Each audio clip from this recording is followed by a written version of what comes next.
السلام علیکم ورحمۃ اللہ وبرکاتہ۔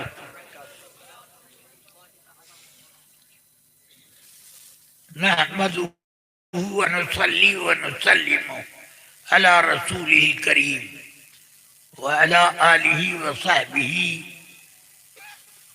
أجمعين۔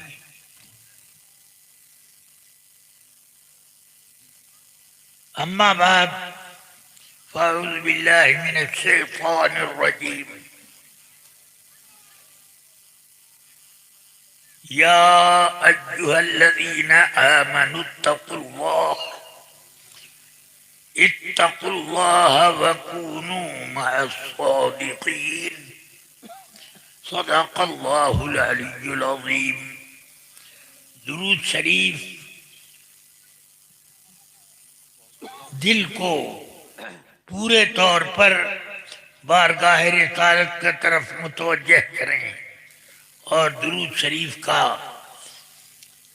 نذرانہ بارگاہ اقدس میں نذر کریں۔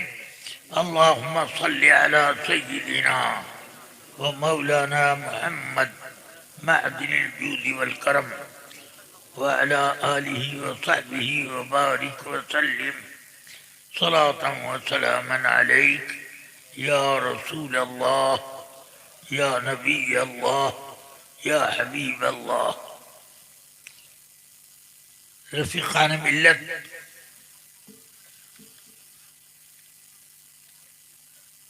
اس وقت ہم اور آپ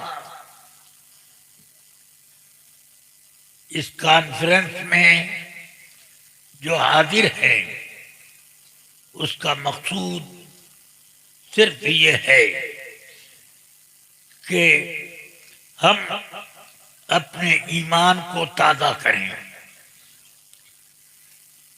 اور جو لوگ ڈھیلے ہو رہے ہیں وہ اپنے ایمان کو مضبوط کریں اور وہ مسلک اعلی حضرت کو پہچانیں اور اسی پر عمل کریں۔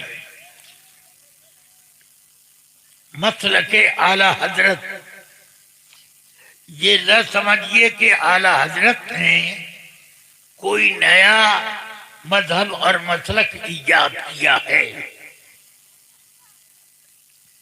بلکہ یہ اسی طرح ہے جیسے ہم مذہب حنفی کہتے ہیں۔ اس کا مطلب یہ نہیں ہے کہ ہم نے اپنا دین حنفی بنایا ہے۔ امام ابو حنیفہ نے ہمیں دین بتایا تو ہم جان گئے، ورنہ کچھ نہ جانتے تھے۔ یہ مطلب نہیں ہے۔ مطلب یہ ہے کہ دین ایک دریا ہے، اس کی چند نہریں ہیں، جن میں سے ایک نہر امام ابو حنیفہ اور ایک نہر امام شافعی ہیں۔ اس طرح چار نہریں یہ چلتی ہیں۔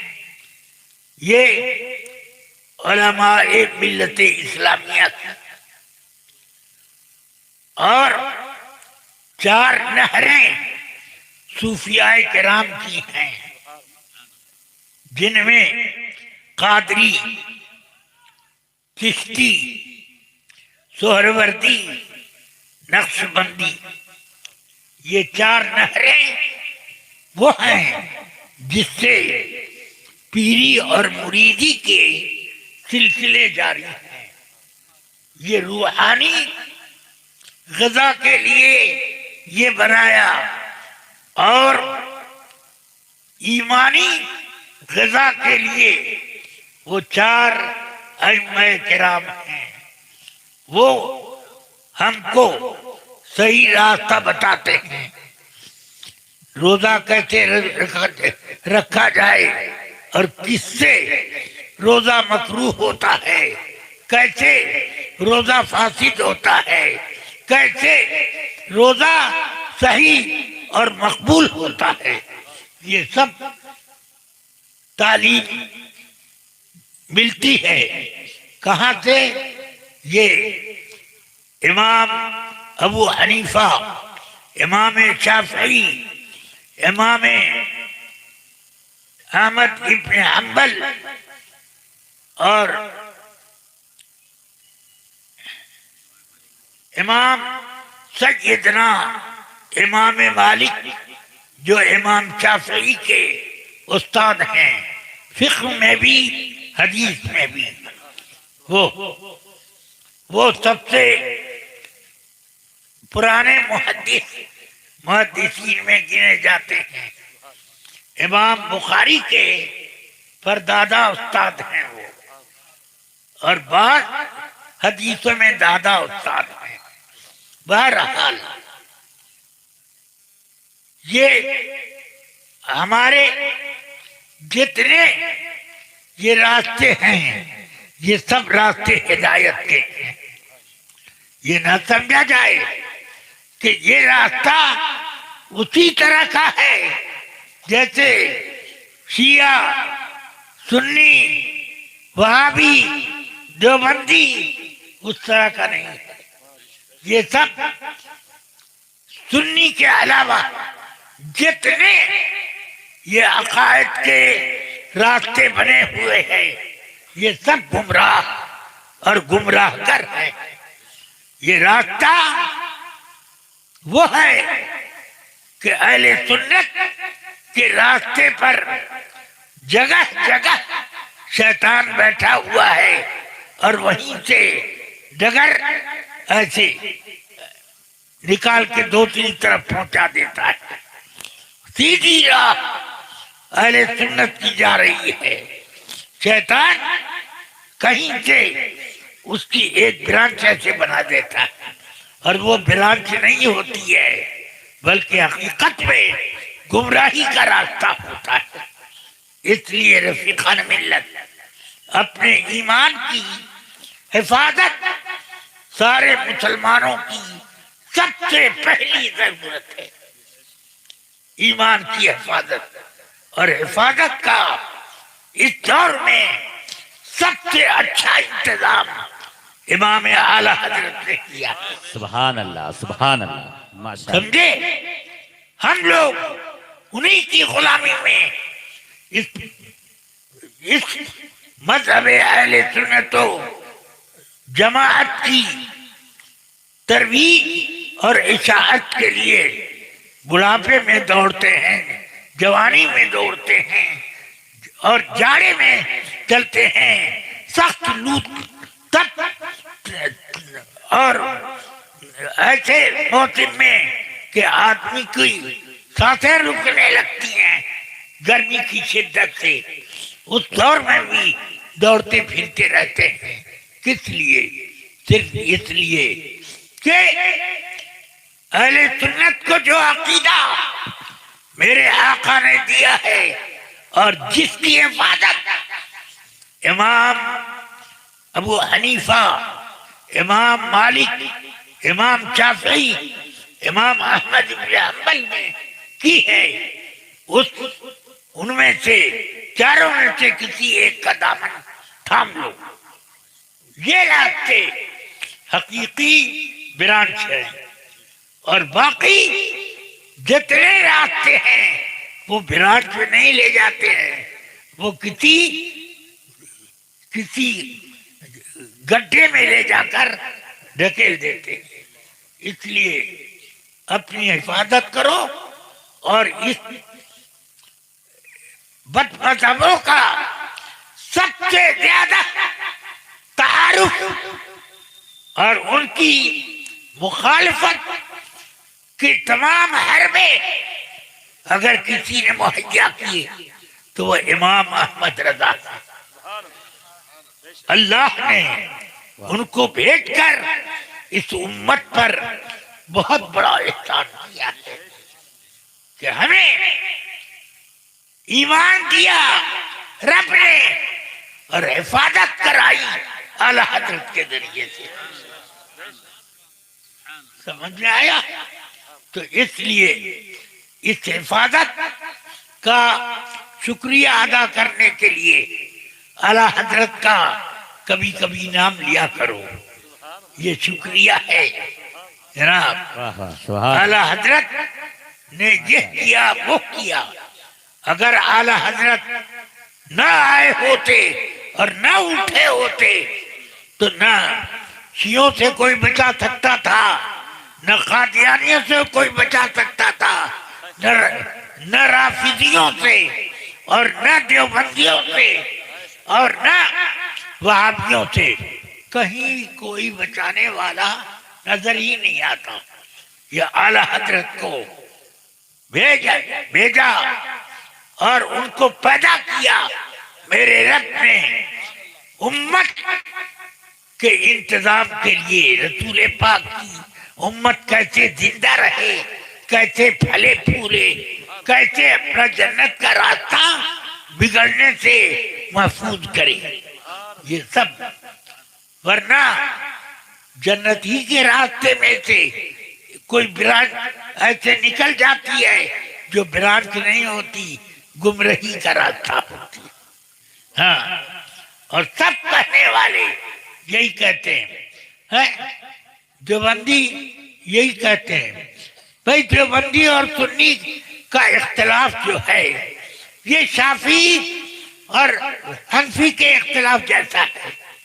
معاذ اللہ، شافعی یہ سب کا سب یہ مذہب اہل سنت و جماعت سے مستنبت ہے۔ حنفی امام ابو حنیفہ نے مذہب اہل سنت و جماعت کی امامت کی، اور اسی امامت کے ساتھ آپ نے اہل سنت کے عملی راستے کو طے کر دیا، بتا دیا کہ یہ ہے حنفی راستہ۔ سمجھ میں آیا؟ تو حنفی شافعی یہ عقیدے کے اعتبار سے دو نہیں ہیں۔ یہ نماز پڑھنے میں کوئی ہاتھ اٹھائے گا، کوئی باندھے رہے گا، یہ سمجھ میں آئی بات؟ تو یہ حنفی شافعی کا اختلاف اس بارے میں نہیں ہے کہ رسول پاک صلی اللہ علیہ وسلم بالکل بے اختیار تھے، کچھ وہ کر نہیں سکتے تھے، ان کو تو دیوار کے پیچھے کا علم نہ تھا۔ یہ وہابی کا عقیدہ ہے۔ کسی شافعی کا، کسی حنفی کا یہ عقیدہ نہیں ہے۔ اگرچہ دیوبندی اپنے کو حنفی کہیں، مگر یہ ایسا ہی حنفی کہنا ہے کہ آدمی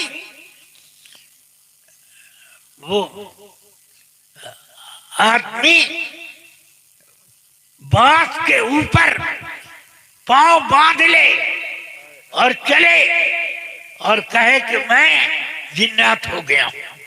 ہاں، اتنا لمبا آدمی دنیا میں نہ پیدا ہوا نہ پیدا ہوگا جتنا لمبا میں ہو گیا۔ بانس پر چلتے ہیں، میں نے بھی دیکھے ایسے لوگوں، اور آپ لوگوں میں بھی بہت سے لوگوں نے دیکھا ہوگا، شاید کوئی بندہ ایسا ہو جو اس سے بے خبر ہو، مگر وہ جو ہے وہ حقیقی چلنے والا نہیں ہے لمبے لمبے قد، بلکہ حقیقت میں اس کا پاؤں اتنے ہی فاصلے پر اٹھتا ہے جس فاصلے پر وہ بغیر اس بانس کو باندھے ہوئے اٹھتا ہے۔ ہمیشہ یہ بات یاد رکھیے۔ اب مجھے یہ کہنا ہے کہ اعلیٰ حضرت رضی اللہ تعالی عنہ نے پہچان کرائی تو ہم لوگ قادیانیت سے بچ گئے، پہچان کرائی تو دیوبندیت سے بچ گئے، پہچان کرائی وہابیت سے بچ گئے، پہچان کرائی تو رافضیت اور شیعیت سے بچ گئے۔ تو یہ سب گمراہوں کے راستے سے بچانے کا کسی نے پلان استعمال کیا ہے تو سب سے زیادہ اعلیٰ حضرت نے اس میں کام کیا. اس لیے ہم لوگ اعلیٰ حضرت کا گن گاتے ہیں. کیوں کہ ان کا احسان ہے کہ ہمیں انہوں نے شیعہ بننے سے بچایا, وہابی بننے سے بچایا, دیوبندی بننے سے بچایا, قادیانی بننے سے بچایا. یہ اعلیٰ حضرت کا احسان ہے. سمجھ میں آیا؟ ورنہ اعلیٰ حضرت نہ ہوتے تو نہ جانے کیا ماحول ہوتا, کیا صورت ہوتی. نہ یہ اسٹیج ہوتا, نہ اس پر ضیاء المصطفیٰ اور مولانا مفتی بدر الدین اور کوئی قدر الدین, یہ لوگ نہیں ہوتے. یہ سب آئے ہیں اعلیٰ حضرت کی شناخت کی وجہ سے. واہ ماشاء اللہ اور ماشاء ہم اللہ سبحان اللہ ہم سبحان پہچانے جاتے ہیں ماشاء اللہ. اعلیٰ حضرت کے واسطے سے. واہ واہ ہاں. واہ، بہت عمدہ. ورنہ ہمیں کوئی پہچانتا بھی نہیں کہ کس کھیت کی مولی ہو, یہ بھی کوئی نہ پہچانتا. اللہ تعالی کرم, اس کا بے حساب کرم ہے کہ اعلیٰ حضرت کو بھیجا اور اعلیٰ حضرت سے ہم لوگوں کا دل لگا دیا, اور ہم اپنا دل اعلیٰ حضرت کی مٹھیوں میں دے کر بیٹھے ہیں. اب اس لیے جدھر اعلیٰ حضرت ہمارے دل کو گھماتے ہیں ادھر چلتے ہیں. ہاں, تو اس لیے اعلیٰ حضرت کا احسان ہے کہ جدھر من چلتا ہے ادھر نہیں گھماتے, جدھر رب کہتا ہے ادھر لے کے جاتے.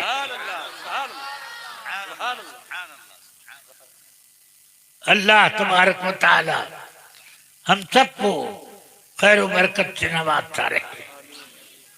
رفیقان گرامی, میں نے جتنا کہا یہ کہنے کا تھا, اب یہ کہتا ہوں. انہی باتوں کو آپ محفوظ رکھیں اور ان پر عمل کریں اور ان پر پابندی کے ساتھ رہیں تو انشاءاللہ آپ جنت میں اکیلے, جنت میں جانے کے کا ٹکٹ پا جاؤ گے, ورنہ کوئی ٹکٹ دینے والا بھی نہیں ملے گا. اعلیٰ حضرت نے بہت سے ٹکٹ بک کرا لیے ہیں. ہاں, یہ سرکار مدینہ نے بہت سارے ٹکٹ اعلیٰ حضرت کو دے دیے. لو, جن کو تم دو گے وہ, جن کو تم دو گے وہی اس ٹکٹ سے جنت میں جائے گا. سبحان اللہ, الحمدللہ.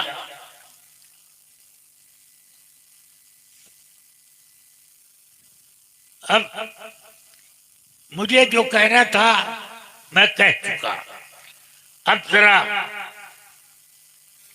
جو آج ہم لوگ اپنی طبیعت سے آ کر کے بیٹھے ہوئے ہیں, یہ ہمارے اختیار کی بات ہے.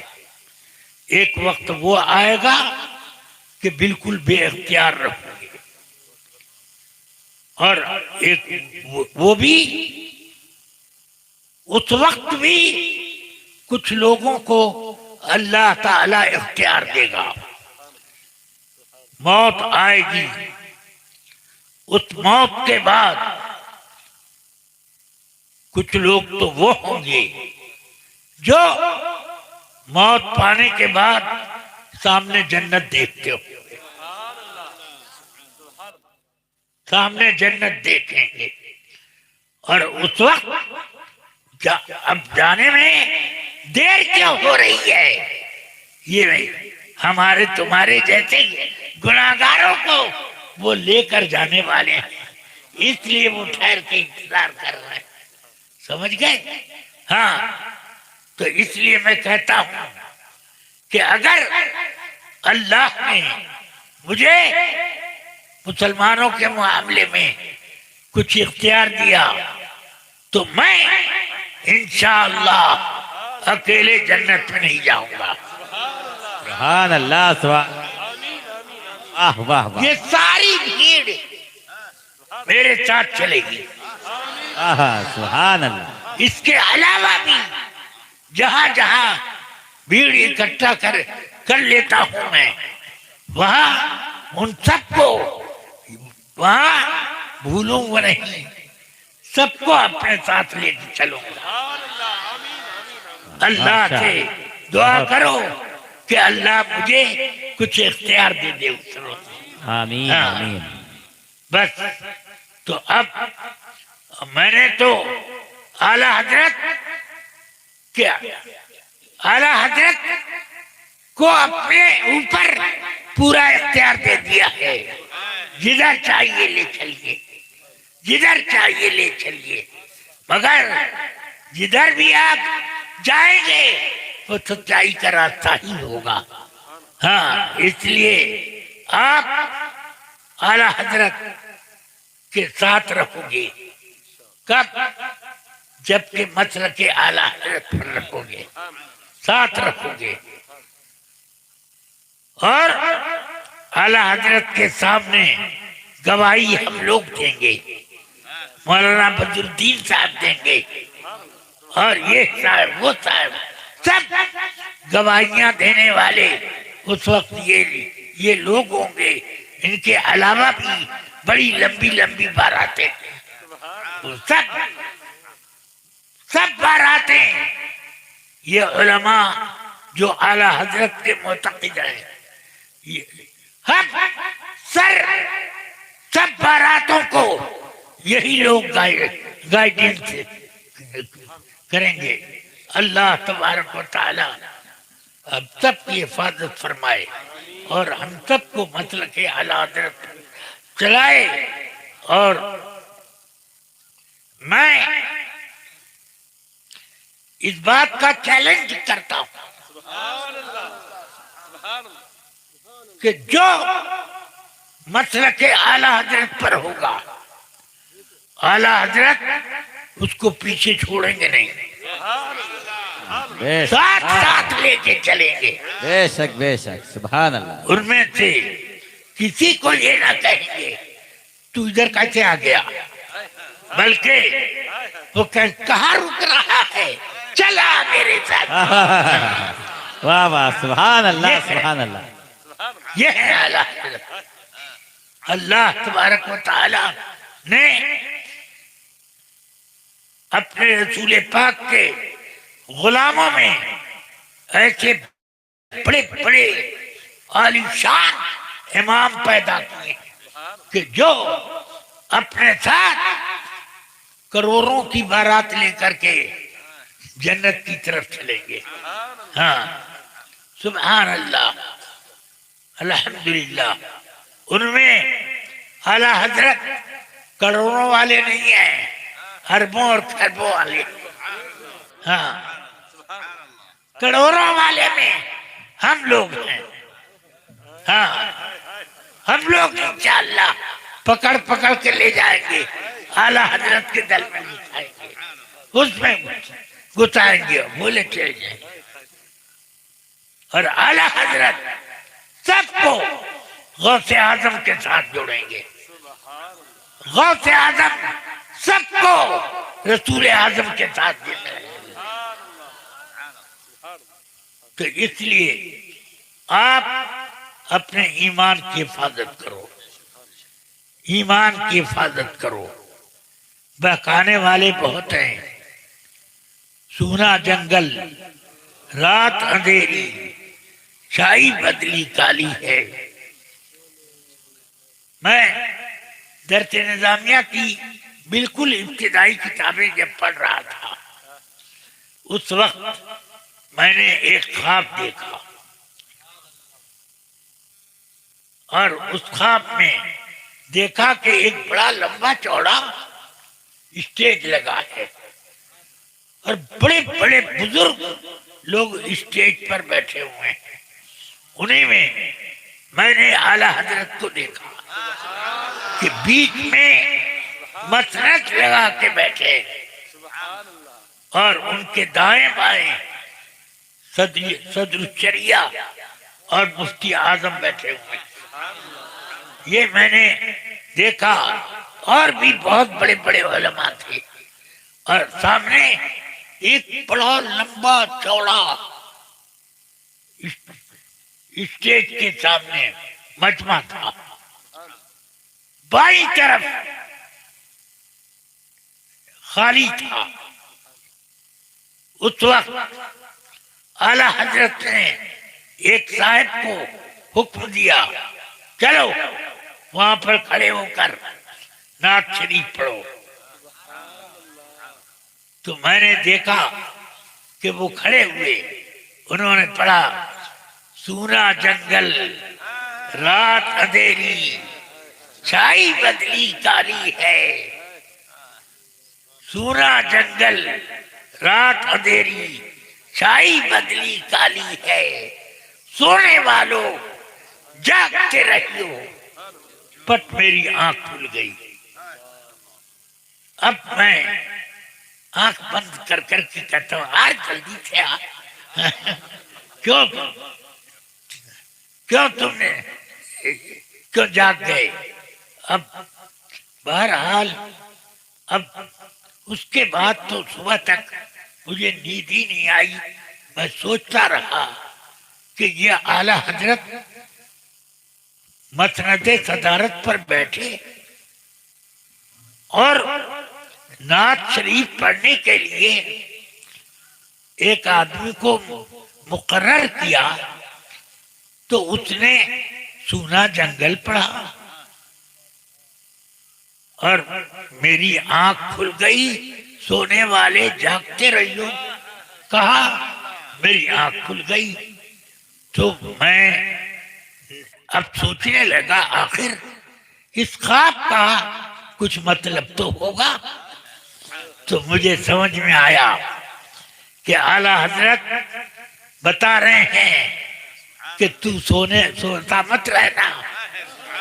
ہاں تیرے اوپر میں ذمہ داریاں ڈالتا ہوں. جاگے رہنا. سونے والوں جاگتے رہو. تو الحمدللہ وہ زمانہ طالب علمی تھا مگر اس زمانے میں بھی میں مسلک کے لیے لڑائی کرتا تھا اپنے مذہب کے لیے. اور آج تو میں پوری فوج لے کر کے لڑتا ہوں.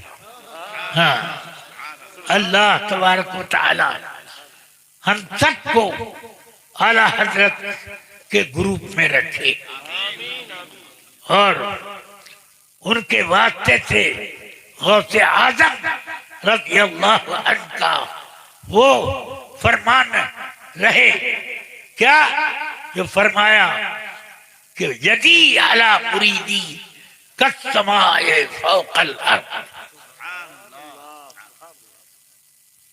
میرا ہاتھ میرے مریدوں کے اوپر ایسے سایہ کیے ہوئے ہے جیسے آسمان زمین کو سائے میں لیے ہوئے. زمین کا کوئی حصہ آسمان کے باہر نہیں ہے. اس لیے کوئی سنی یہ اس ہاتھ سے جس ہاتھ کو میں نے خواب میں دیکھا اس سے باہر نہیں، سب اسی کے اندر ہے. ہاں غوث پاک رضی اللہ تعالی سارے سنیوں کی حفاظت کرتے ہیں. ہاں مگر جو بغاوت کرتا ہے اس کو ڈھکیلتے ہیں. تو اپنے بزرگوں سے کبھی بغاوت مت کرنا. یہ لوگ غوث پاک سے جوڑے رہیں گے، اعلیٰ حضرت سے جوڑے رہیں گے. یہ سرکار مفتی اعظم سے اور صدر الشریعہ سے حجت الاسلام سے، برہان ملت سے، ان سے سب جڑے رہیں گے۔ اللہ تبارک و تعالی اپنے کرم سے ہمیں نوازے۔ بس اتنی بات میں نے کہی، اس کو اگر اپنے دل میں محفوظ رکھو تو تقریر کا حاصل وہی ہے، اور اگر جلسے ہی تک اس کو محدود رکھا تب تو بڑا برا ہوا۔ اتنا شام سے لے کے اب تک اپنا وقت آپ یہاں پر کاٹ رہے ہو اور حاصل کچھ نہ رہے تو یہ خطرناک بات ہے۔ اس لیے آپ نے جو کچھ ان علماء کرام سے حاصل کیا اس کو مضبوطی سے اپنے دل میں بٹھا کر رکھیں اور اس کو اپنی زندگی کا وہ قیمتی سرمایہ رکھیں۔ صلی اللہ تعالی علی النبی الکریم وآلہ وصحبہ اجمعین برحمتک یا ارحم الراحمین۔